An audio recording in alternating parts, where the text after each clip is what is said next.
Olá, sejam muito bem-vindos à nossa aula sobre o manejo da hiperglicemia hospitalar.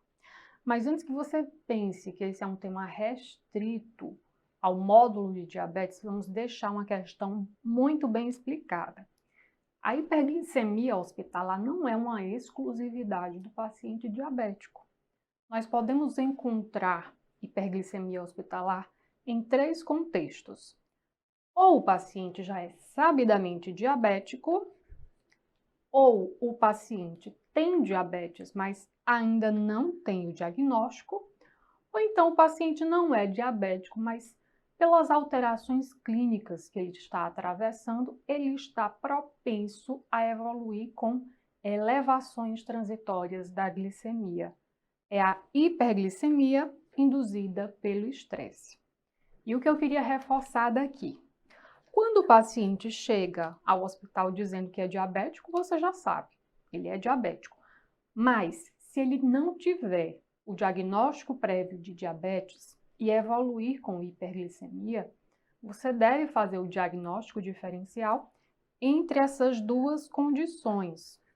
Ou seja, é uma hiperglicemia transitória induzida pelo estresse ou é um paciente que já é diabético, mas não sabia?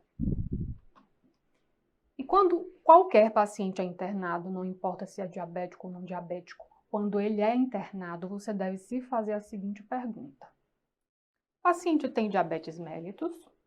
Se a resposta for sim, você deve solicitar uma hemoglobina glicada. Se a resposta for não, você deve solicitar a dosagem, a aferição da glicemia. Vamos explicar cada uma dessas situações. Se o paciente for diabético, a gente solicita a hemoglobina glicada para saber como vinha o controle ambulatorial da glicemia. A glicada, ela é um resumo, um extrato do controle glicêmico do paciente nos últimos 3 a 4 meses. Só há uma situação na qual você não precisa pedir a hemoglobina glicada para o diabético que é internado, quando ele tenha realizado esse exame nos últimos 3 meses, porque ela não muda de uma hora para outra, né? A gente solicita a hemoglobina glicada a cada 3 meses no acompanhamento do paciente diabético. Então, se ele realizou esse exame há menos de 3 meses, não precisamos solicitar.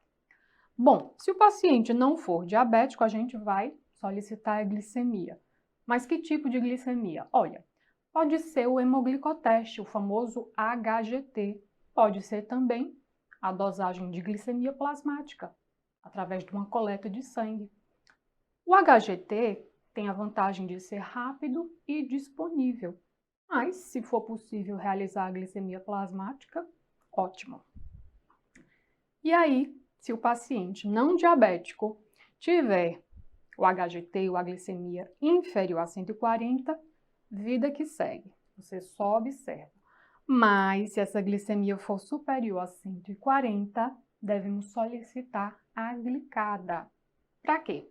Para fazer o diagnóstico diferencial entre hiperglicemia induzida por estresse e diabetes mellitus prévio não diagnosticado. Lembrando que, se essa hemoglobina glicada for de 6,5 para cima, é muito provável que se trate de um diabetes mellitus sem diagnóstico prévio. Afinal, a hemoglobina glicada não chega a esse patamar da noite para o dia. Então, o quadro agudo do paciente não justifica uma glicada nesse valor. E lembrando que, se além da hemoglobina glicada nesse patamar ou acima desse patamar, o paciente tiver clínica de hiperglicemia, o diagnóstico está feito. Porque quando o paciente tem clínica de hiperglicemia, a gente só precisa de um exame alterado para concluir o diagnóstico de diabetes mellitus. E que sintomas seriam esses? Pólis e perda de peso. Poliúria, polidipsia, polifagia.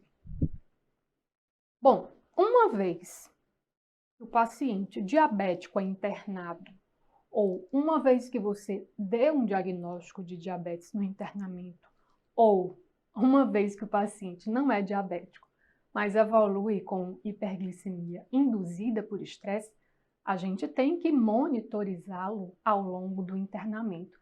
E a frequência e os horários dessa monitorização de HGT vai depender da situação clínica do paciente. Olha só, se for um paciente em dieta oral, a gente deve aferir o HGT antes da refeição e 2 horas após cada refeição. Se for um paciente em jejum com dieta interal ou parenteral, devemos realizar o HGT a cada 4 a 6 horas. Se for um paciente crítico, portanto, um paciente usuário de insulina intravenosa, idealmente devemos fazer essa aferição a cada hora. Quais seriam as metas glicêmicas no paciente internado? Antigamente as metas eram mais rigorosas, mais restritas, mas percebeu-se que metas muito rigorosas aumentavam o risco de hipoglicemia e isso trazia muitos desfechos negativos para os pacientes internados. Então hoje, o que a Associação Americana de Diabetes, o que a Sociedade Brasileira de Diabetes preconizam é que a glicemia do paciente internado, seja ele crítico ou não crítico, fique entre esses 2 marcos, 140 e 180. O UpToDate e a Endocrine Society vão mais além. Eles dizem que 140 é a meta para jejum e glicemia pré-prandial e 180 é a meta pós-prandial. Mas a SBD, que é a Sociedade Brasileira de Diabetes, e a Associação Americana de Diabetes não se comprometem em relação ao horário. Elas dizem somente isso, manter a glicemia do paciente internado entre 140 e 180. Pois bem, antes de a gente entrar pelo tratamento, eu queria esclarecer 2 coisinhas. Primeiro, uma questão de nomenclatura. A gente vai classificar os antidiabéticos como insulina e não insulínicos. Os antidiabéticos não insulínicos podem ser subdivididos em antidiabéticos orais e agonistas do receptor do GLP-1. Por que eu estou fazendo questão de explicar isso? Porque antigamente a gente falava assim, insulina e antidiabético oral. E se dizia muito, quando o paciente diabético é internado, a gente deve suspender os antidiabéticos orais e iniciar a insulina. Só que com o advento dessa classe medicamentosa aqui, a gente não pode mais usar essa divisão, porque os agonistas do receptor do GLP-1 são medicações injetáveis. Então, quando nós dissermos que a insulina é o tratamento de eleição para o paciente com hiperglicemia hospitalar, a gente está excluindo antidiabéticos orais e agonistas do receptor do GLP-1. Outra questão que eu queria deixar mais clara é a questão dos tipos de insulina. Olha só, vamos passar aqui um traço, uma linha tracejada, para separar os 2 tipos de insulina. Nós temos insulinas basais e insulinas prandiais. A insulina basal, a função dela é manter a euglicemia em jejum e no período entre as refeições. Já a função da insulina prandial é metabolizar o alimento que o paciente come nas refeições. Quais são as insulinas prandiais que a gente tem? A inalável e a faster aspart, que são mais recentes, lispro-aspartiglulisina, que são análogos de insulina que a gente já utiliza há mais tempo, e a insulina regular. São essas as insulinas que a gente dispõe para aplicar antes do café, do almoço e do jantar. E que insulinas basais a gente tem à nossa disposição hoje em dia? Olha só, NPH, que é uma insulina humana de ação intermediária, e todas as demais são análogos de insulina de ação longa ou ultralonga. Detemir, glargina U100, glargina U300 e degludeca. Lembrando que, se você encontrar questões de prova sobre controle da glicemia do ambiente hospitalar, muito provavelmente o paciente vai estar fazendo isso aqui, ó, NPH irregular. Por quê? Porque são as insulinas mais disponíveis no Sistema Único de Saúde. São insulinas baratas. Então, são as insulinas mais exploradas em questão de prova. Manejo do paciente não crítico. Já coloquei a primeira frase aí que você deve guardar. A insulina é o tratamento de eleição para a hiperglicemia hospitalar pelas seguintes razões. Olha só. Precisão, flexibilidade e ausência de contraindicações. Precisão por quê? Porque, olha só, a gente faz o ajuste da dose de insulina em unidades. Quer uma coisa mais precisa que isso? O comprimido, se você imaginar um comprimido, por exemplo, de metformina, a gente tem de 500, 750, 850, 1000, ou seja, de uma dose para outra já há um salto. E a insulina não, a gente pode aumentar de uma unidade para outra em determinado horário. E flexibilidade por quê? Também pela questão de ser um ajuste pontual e preciso, você vai ter mais liberdade de agir onde você precisa. E ausência de contraindicações porque realmente não há. Até pacientes em diálise com doença renal terminal podem fazer uso de insulina. Mas tem um detalhe. Os antidiabéticos orais podem ser mantidos em situação de exceção. E essa afirmação aqui eu tirei do UpToDate. Não foi da diretriz da Sociedade Brasileira de Diabetes. Eu trouxe do UpToDate porque eu acho que vocês têm que ter contato com todas as vertentes. O UpToDate diz que se o paciente preencher todos esses critérios aqui, a gente pode ponderar manter o tratamento antidiabético no internamento com os antidiabéticos não insulina. E que condições seriam essas? Bom controle glicêmico ambulatorial, alimentação por via oral satisfatória, estabilidade clínica atual e prevista, ou seja, o paciente está estável e você não imagina, pelo estado clínico dele, que ele vai ter alguma piora do seu estado clínico, alguma alteração da história natural da sua doença. E ausência de contraindicações à manutenção do antidiabético em uso. Agora, olha bem para esse quadro, você vai chegar à seguinte conclusão. É muito difícil que um paciente internado preencha todos esses requisitos. Porque, via de regra, quando a pessoa está internada, ela já está numa situação de alteração clínica. Então, só para você saber que essa hipótese é possível, mas é uma situação de exceção. O tratamento habitual de escolha para a hiperglicemia hospitalar será a insulina. E qual a recomendação da Sociedade Brasileira de Diabetes para o tratamento da hiperglicemia hospitalar no paciente não crítico? A SBD diz o seguinte: se a glicemia estiver persistentemente acima de 180, devemos iniciar o esquema basal-bolus. E o que é esquema basal-bolus? É você ofertar insulina basal suficiente para cobrir as 24 horas do dia, mais insulina prandial antes das 3 principais refeições: café, almoço e jantar. Isso é esquema basal-bolus. Detalhe, essa é a recomendação da SBD. O UpToDate e a Endocrine Society fazem um adendozinho, como a gente já tinha falado em relação às metas.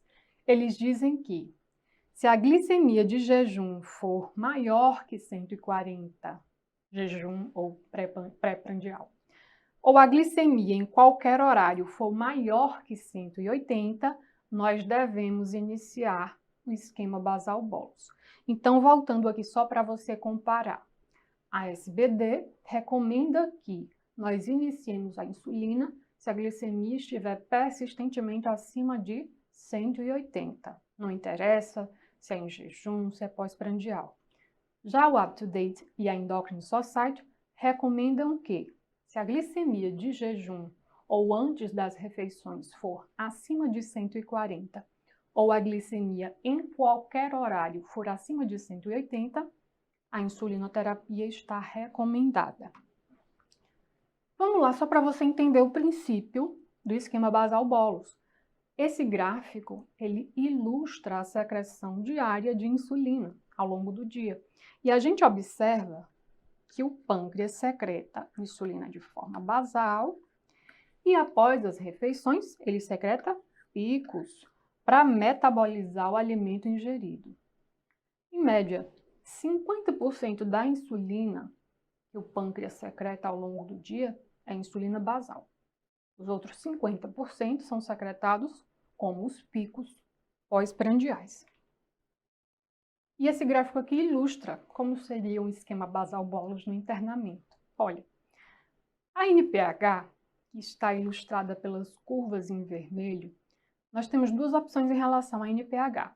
Ou a gente aplica a NPH 2 vezes ao dia, ou 3 vezes ao dia. Vamos entender aqui. A NPH deve ser ofertada no café e aqui está no jantar. Mas, idealmente, a dose de NPH noturna deve ser aplicada quando o paciente vai se deitar e não ao jantar. Por quê? Porque se você aplicar insulina NPH ao jantar, junto com a prandial do jantar, você vai aumentar o risco de o paciente ter hipoglicemia ao longo da noite e da madrugada. Então, quando a gente faz o esquema com 2 doses de NPH, a gente tem preferência por aplicar a NPH aqui, quando o paciente vai se deitar. Em alguns casos, quando a equipe de enfermagem é reduzida, enfim, por qualquer dificuldade logística, pode ser que a gente opte por aplicar a NPH no jantar, porque aí uma picada só o paciente receberia a NPH noturna e a prandial do jantar, mas é uma conduta não muito adequada. Pois bem, você calcula a dose de insulina diária total, 50% seria em forma de NPH e os outros 50% você dividiria igualmente para a insulina regular antes das 3 principais refeições, insulina regular ou análogos ultra-rápidos. Nós podemos também fazer o esquema de NPH em 3 doses, a primeira no café, a segunda no almoço e a terceira quando o paciente vai dormir. Por que existe esse esquema em 3 doses? Porque alguns estudos mostraram que nós dividirmos a dose diária total de NPH em 3 aplicações tornava a distribuição dela mais fisiológica, ficava um efeito de ação mais semelhante à secreção natural do pâncreas. Então, idealmente, se for possível, é melhor que a NPH seja feita 3 vezes ao dia. Se não for possível, pelo menos 2 vezes. E outro detalhe é que a NPH ela tem uma variabilidade de tempo de duração muito grande de um paciente para o outro. Ela pode durar de 10 a 18 horas. Então, digamos que em um paciente, a aplicação de NPH dure só 10 horas. Se você fizer 2 aplicações, o paciente só estará coberto ao longo de 20 horas do dia. Ele vai ficar 4 horas do dia sem insulina basal. Aplicando a NPH em 3 doses, esse problema acaba. E é claro, se estiver disponível, você pode fazer insulina basal em forma de análogo. A vantagem é que os análogos, com exceção da Detemir, podem ser aplicados apenas uma vez ao dia, como insulina basal. A Detemir, como ela não chega a durar 24 horas, precisa ser aplicada 2 vezes ao dia. Mas glargina, degludeca podem ser aplicadas somente uma vez ao dia. Qual é a dose diária total de insulina? Olha, a dose habitual é 0,4 unidades por quilo. Mas se o paciente for idoso ou tiver doença renal crônica, que são situações que aumentam o risco de hipoglicemia, a gente pode fazer doses mais conservadoras, como 0,3 unidade quilo. Se for um paciente que tenha tendência a ter hiperglicemia, como o uso de glicocorticoides, ou é um paciente que já está com glicemias mais elevadas, acima de 200, a gente pode começar com uma dose maior, de 0,5 unidade quilo. Mas a dose habitual costuma ser essa, de 0,4. E agora olha bem para esse slide. Se você ainda não viu uma prescrição de internamento como essa, você vai ver.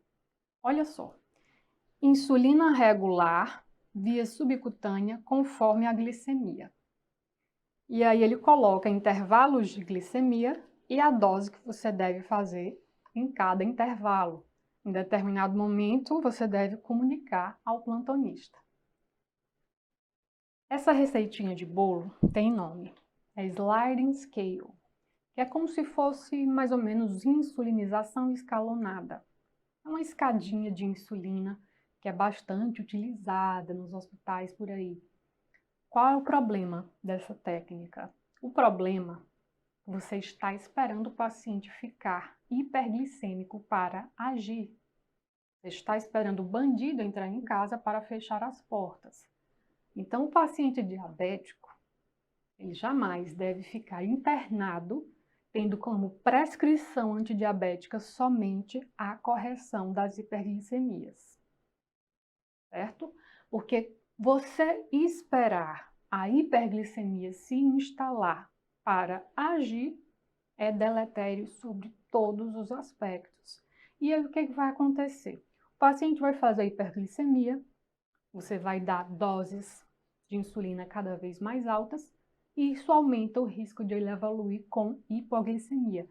Então, essa técnica, além de não beneficiar o paciente em termos de controle glicêmico e de desfecho clínico, ainda aumenta o seu risco de hiperglicemia e de hipoglicemia.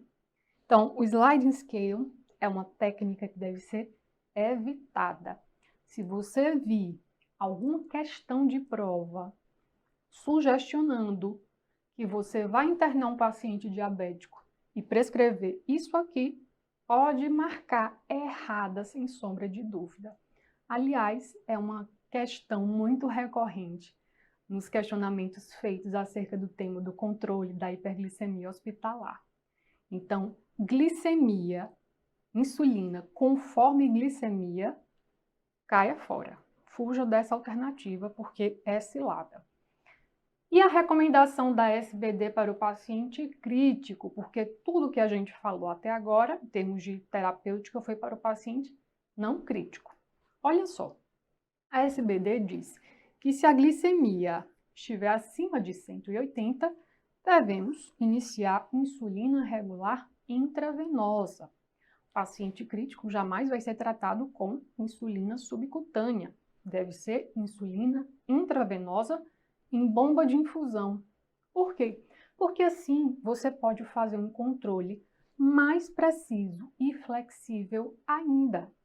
Então, paciente crítico com hiperglicemia é igual a insulina regular em bomba de infusão contínua. Resumindo a questão do manejo, paciente crítico e demais casos, ou seja, os pacientes não críticos, devem ter suas glicemias mantidas nesse patamar, 140 a 180. A diferença é que se o paciente for crítico, você vai fazer isso utilizando insulina regular intravenosa. Se o paciente não for crítico, é esquema basal bolus.